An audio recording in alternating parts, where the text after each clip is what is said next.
आज की कहानी महाराष्ट्र के नांदेड़ जिले की है। यह घटना साल 2025 की है। नांदेड़ जिले में उमरी नाम का एक तहसील मुख्यालय है और उसी तहसील के बोरजूनी नाम के गांव में रहता था लखन बालाजी भंडारे। लखन का परिवार बेहद साधारण था। उसके पिता खेती बाड़ी करके परिवार चलाते थे और माँ घर की जिम्मेदारियों को संभालती थी। लखन जवान और होशियार लड़का था।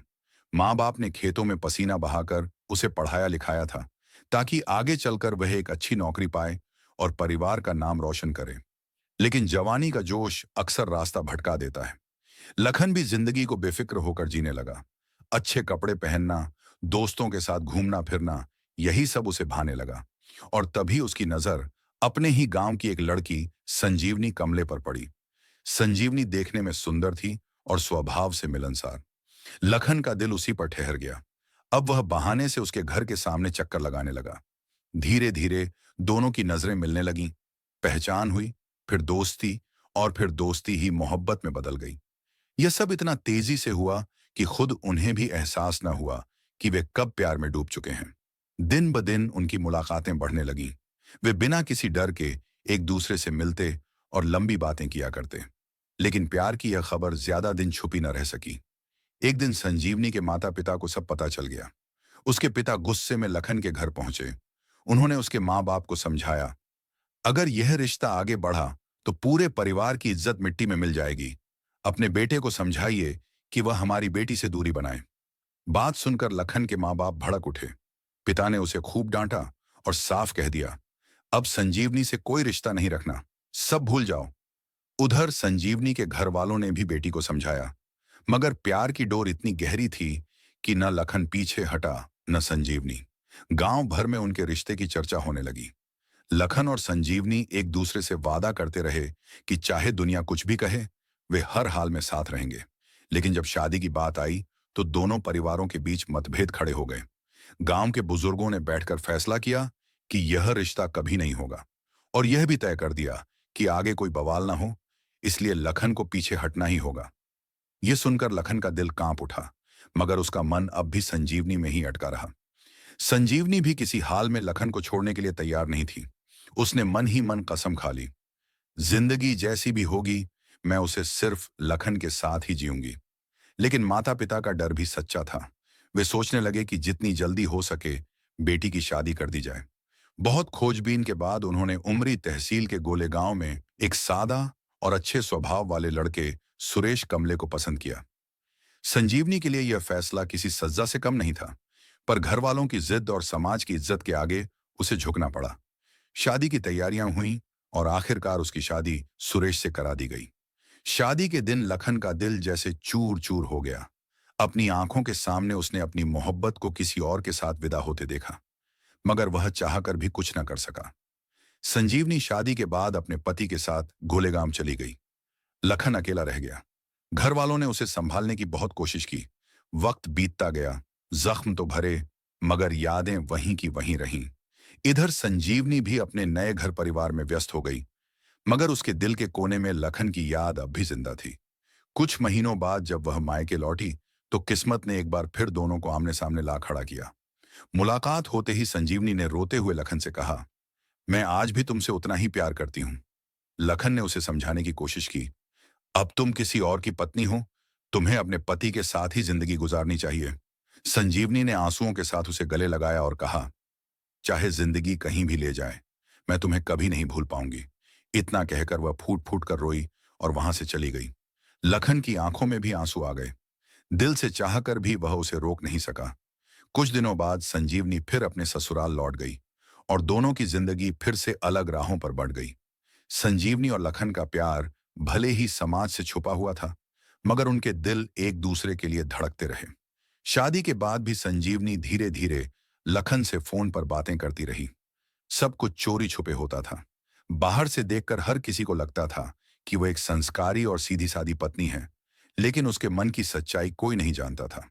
उसका पति सुरेश बेहद शांत और नेकदिल इंसान था। उसे तो यह तक अंदाजा नहीं था कि उसकी पत्नी किसी और के साथ छुपकर रिश्ता निभा रही है। फिर आया वो दिन, 25 अगस्त 2025। सुबह सुबह गोलेगांव में संजीवनी के घर चहल पहल थी। सास, ससुर, पति और रिश्तेदार सब किसी काम से बाहर जाने की तैयारी में जुटे थे। संजीवनी भी उनके साथ जाने वाली थी, लेकिन किसी वजह से उसका जाना टल गया। थोड़ी देर में पूरा घर खाली हो गया और संजीवनी अकेली रह गई। अकेलेपन का यह मौका उसने गंवाया नहीं। उसने फौरन लखन को फोन किया और धीरे से कहा, घर वाले बाहर चले गए हैं, मैं अकेली हूं, तुम अभी आ जाओ। लखन पहले थोड़ा हिचकिचाया। उसे डर था कि अगर घर वाले अचानक लौट आए तो अनर्थ हो जाएगा। मगर संजीवनी के बुलावे को वह टाल न सका। बोरजूनी से गोलेगांव की दूरी ज्यादा नहीं थी। वह तेजी से निकला और दोपहर करीब 2:15 पर संजीवनी के घर पहुंचा। घर के दरवाजे पर संजीवनी बेसब्री से उसकी राह देख रही थी। उसने चारों ओर नजर दौड़ाई कि कोई देख तो नहीं रहा। फिर लखन को जल्दी से अंदर खींच लिया और दरवाजा बंद कर दिया। दोनों एक दूसरे से लिपट गए। मोहब्बत में खोए हुए उन्होंने हदें पार कर दी।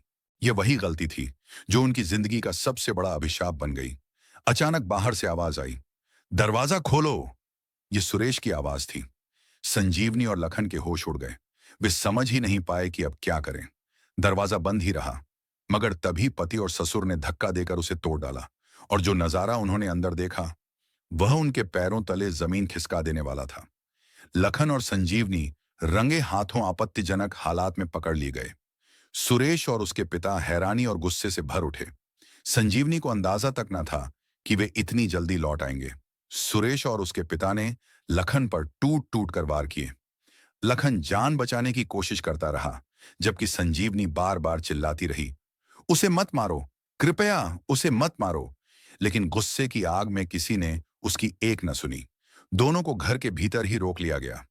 इसके बाद फोन पर संजीवनी के पिता मारुति सोरने को बुला लिया गया। थोड़ी ही देर में मारुति अपने भाई माधव और बूढ़े पिता लक्ष्मण सोरने के साथ गोलेगांव पहुंच गए। घर में घुसते ही उन्होंने लखन को पीटना शुरू कर दिया। गुस्से की आग इतनी भयानक थी कि अपनी ही बेटी संजीवनी को भी नहीं बख्शा। वह बार बार कहती रही, प्लीज उसे मत मारो, हमें माफ कर दो। मगर किसी ने उसकी पुकार पर ध्यान नहीं दिया। शाम करीब 5 बजे तक मारपीट चलती रही। फिर गुस्से में अंधे हो चुके मारुति ने रस्सी मंगवाई। उसने संजीवनी और लखन दोनों के हाथ बांध दिए। बेटी गिड़गिड़ाती रही कि बाहर तमाशा मत बनाओ, जो करना है घर के अंदर करो। मगर अब हालात किसी के बस में नहीं रहे। मारुति ने पति, ससुर और रिश्तेदारों से माफी मांगते हुए कहा, अब मैं अपनी बेटी को यहां से ले जा रहा हूं।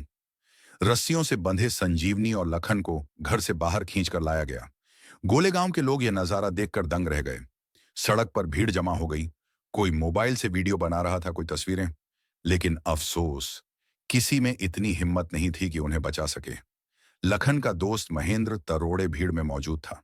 उसने तुरंत फोन मिलाकर लखन के पिता को बताया, आपके बेटे और संजीवनी को बंधक बनाकर ले जाया जा रहा है। इधर तीनों, मारुति, माधव और लक्ष्मण का गुस्सा थमने का नाम नहीं ले रहा था। उन्होंने दोनों को बेरहमी से पीटा, यहां तक कि वे बेहोश हो गए। अब उनके मन में एक ही ख्याल था, इन्हें हमेशा के लिए खत्म कर देना है। बेहोशी की हालत में ही दोनों के हाथ पांव और कसकर बांधे गए। फिर उन्हें घसीटते हुए करकला रोड पर स्थित विलास कदम के खेत तक ले जाया गया।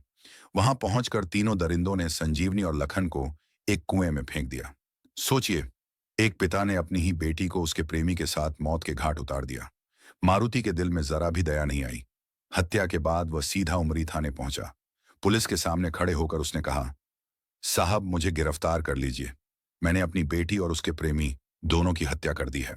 उसकी बात सुनकर पुलिस स्तब्ध रह गई। इंस्पेक्टर अंकुश माने ने फौरन टीम के साथ घटनास्थल की ओर रुख किया। रात का घना अंधेरा था। पुलिस ने मौके पर पहुंचकर पंचनामा किया और कुएं से लाश निकालने का अभियान शुरू हुआ। काफी मशक्कत के बाद सबसे पहले संजीवनी का शव मिला, मगर लखन का कोई अता पता नहीं था। यह खबर सुनकर उसके पिता बालाजी भंडारे टूट गए। अगली सुबह फिर से तलाशी हुई और आखिरकार लखन का शव भी बरामद कर लिया गया। दोनों शवों को पोस्टमार्टम के लिए उमरी ग्रामीण अस्पताल भेजा गया। अस्पताल के बाहर दोनों परिवारों का रो रो कर बुरा हाल था। तभी पता चला कि संजीवनी 2 महीने की गर्भवती थी।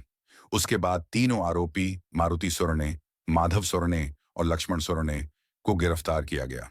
उन पर धारा 302 और आईपीसी की अन्य धाराओं में केस दर्ज कर भोकर कोर्ट में पेश किया गया। अदालत ने उन्हें 3 दिन की पुलिस हिरासत में भेज दिया। संजीवनी का अंतिम संस्कार गोलेगांव में और लखन का बोरजूनी में किया गया। गांव वालों की जुबान पर बस एक ही बात थी। अगर लखन और संजीवनी की शादी समय पर हो जाती तो शायद यह दर्दनाक घटना कभी न होती। दोस्तों, यह थी महाराष्ट्र के नांदेड़ जिले की दर्दनाक सच्ची कहानी। प्यार कोई गुनाह नहीं होता, मगर जब परिवार और समाज की जिद बीच में आ जाती है तो अक्सर मासूम जिंदगियां बर्बाद हो जाती हैं। अगर समय रहते सही फैसला लिया जाता तो शायद आज संजीवनी और लखन जिंदा होते।